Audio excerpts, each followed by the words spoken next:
নির্জন ঘুটঘুটে অন্ধকার, জঙ্গলের মধ্যে দিয়েই রাস্তা। ছোটবেলার বন্ধুর বিয়ে খেয়ে বাড়ি ফিরতে ফিরতে মন্থনের বেশ রাতই হয়ে গেছে। গাড়ির ঘড়িটায় নজর পড়তে সে দেখল প্রায় রাত 12:30 বাজে। ডাকাতের ভয়ে না অন্য কিছু, মন্থনের কিন্তু কেমন একটা গা ছমছম করছিল।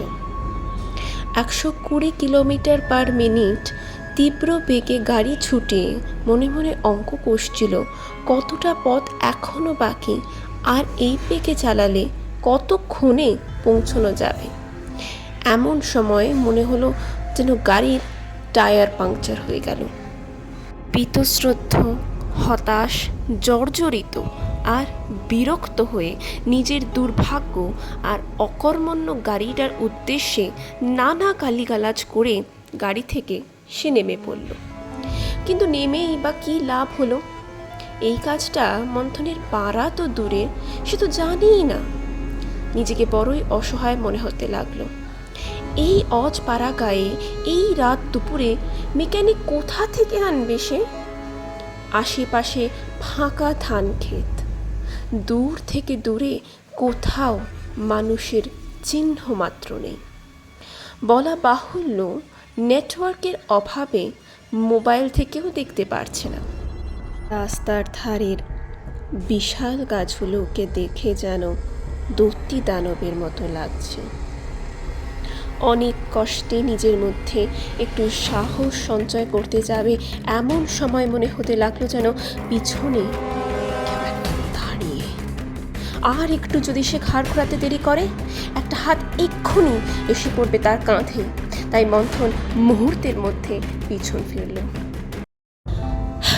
স্বস্তির নিঃশ্বাস ফেলা গেল, কেউ নেই। হঠাৎ সামনের দিকে তাকিয়ে সে দেখতে পেল দূরে অন্ধকার কাটিয়ে কে যেন একটা তার দিকেই হেঁটে আসছে। না, আজ আর ডাকাতের হাত থেকে নিস্তার নেই বলে হাত পা ছড়িয়ে রাস্তায় বসে পড়তে যাবে এমন সময় ছায়ামূর্তির দিকে আরেকবার দৃষ্টিপাত করল। আচ্ছা দেখে তাকে মানুষ বলে মনে হতেই মন্থনের মনে উল্লাসের উদ্রেক ঘটল। যাক বাবা, বাঁচা গেছে। এই জনমানবহীন রাতে অন্তত কাউকে একটা তো পাওয়া গেল। উঠে দাঁড়ালো সে। ছায়ামূর্তি ক্লান্ত আর ছোট ছোট পা ফেলে যখন প্রায় তার সামনে এসে গেছে, মন্থন তার শরীরের ভাঁজগুলো দেখে ক্রমে বুঝতে পারল যে সে এক নারী। এত রাত্রে এই জঙ্গলের মধ্যে কি করছে? ওর ভয় করছে না? আপাদমস্তক একটা কালো আলখাল্লায় ঢাকা, মুখটাও এমনকি ঘোমটায় ঢাকা। সত্যি বলতে কি, এই রহস্যময়ী ললনা তার খুব কাছাকাছি এসে যাওয়ায় তার সমস্ত শিরদাঁড়া বেয়ে একটা শিহরণ খেলে গেল।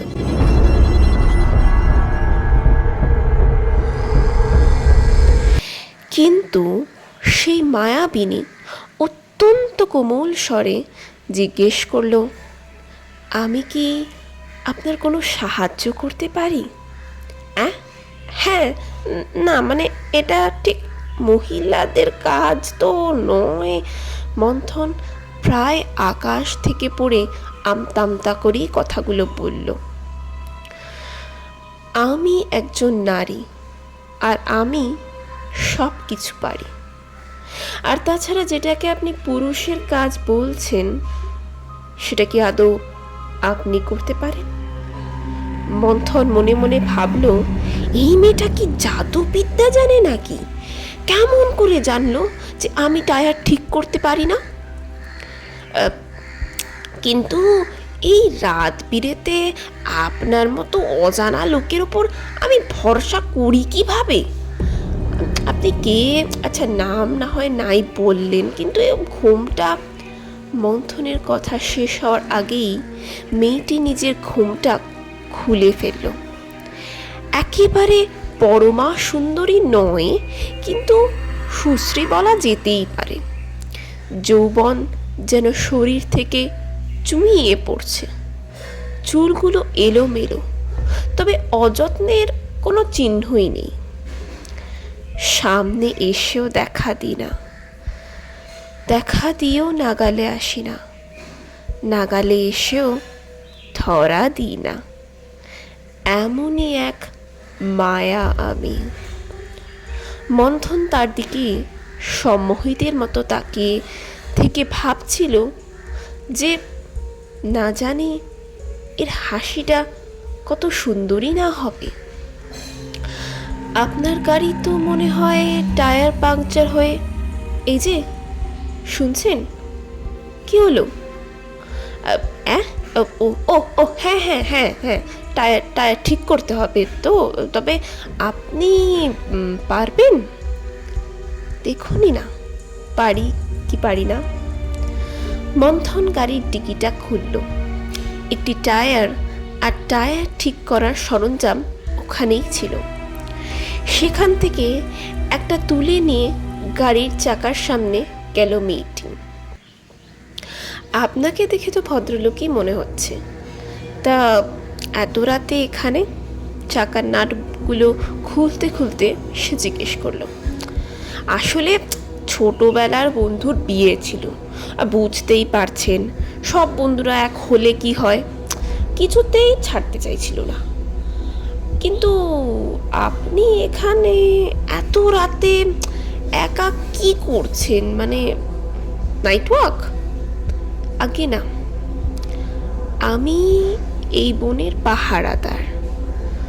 যদি কেউ পথ হারিয়ে নিজেকে নিঃসঙ্গ মনে করে কিংবা কারো সাহায্যের দরকার হয়, তখন আমি আসি। আপনার এখানে একলা ভয় করে না? মেয়ে মানুষ বলে কথা, ভয়?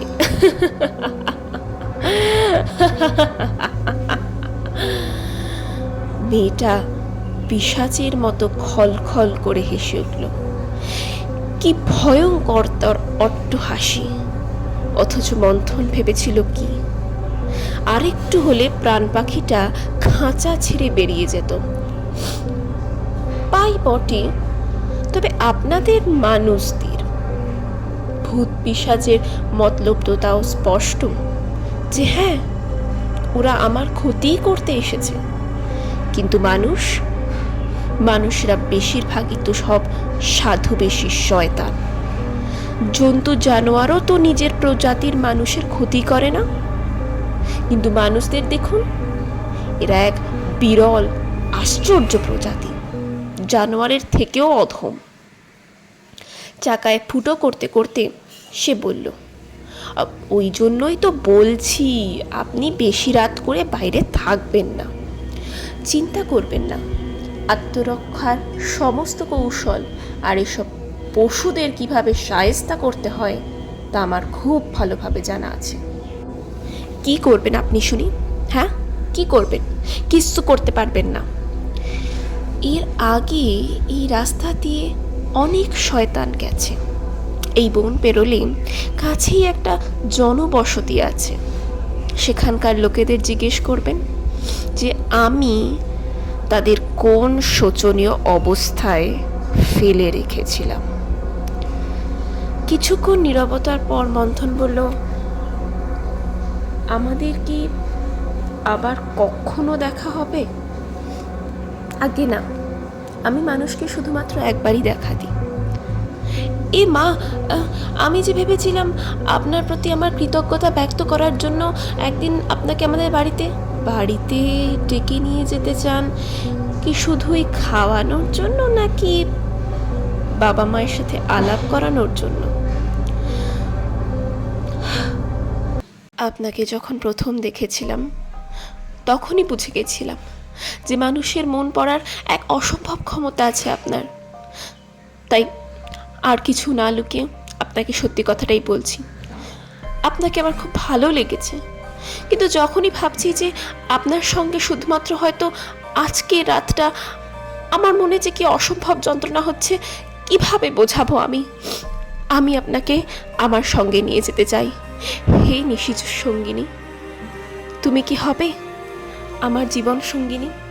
এসব এসব কি পাগলের প্রলাপ বকছেন আপনি? এ অসম্ভব। পৃথিবীতে কোনো কিছুই অসম্ভব নয়। তুমি একবার চেষ্টা তো করে দেখো। আপনি আমায় চেনেন না, এটাও জানেন না যে আমি আসলে কি। আর তাছাড়া আমাদের সম্পর্ক বা বিয়ে কোনোটাই কোনোদিন সফল হবে না। আমি আপনার জন্য খুব একটা শুভ নই। আমায় বিয়ে করলে যে আপনার জীবনে অনেক বড় ক্ষতির যোগ আছে। আমি এসব মানি না। হোক ক্ষতি, স্বার্থপর।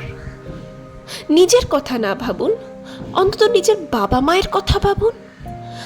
আর 5টা লোক যখন আমায় দোষারোপ করবে তখন কি আপনার ভালো লাগবে? আপনার গাড়ি ঠিক হয়ে গেছে, এবার আমায় যেতে হবে। মন্থন তৎক্ষণাৎ তার হাত ধরে টেনে তাকে বুকের কাছে জাপটে জড়িয়ে ধরল। না, আমি তোমায় কোথাও যেতে দেব না, তুমি আমার।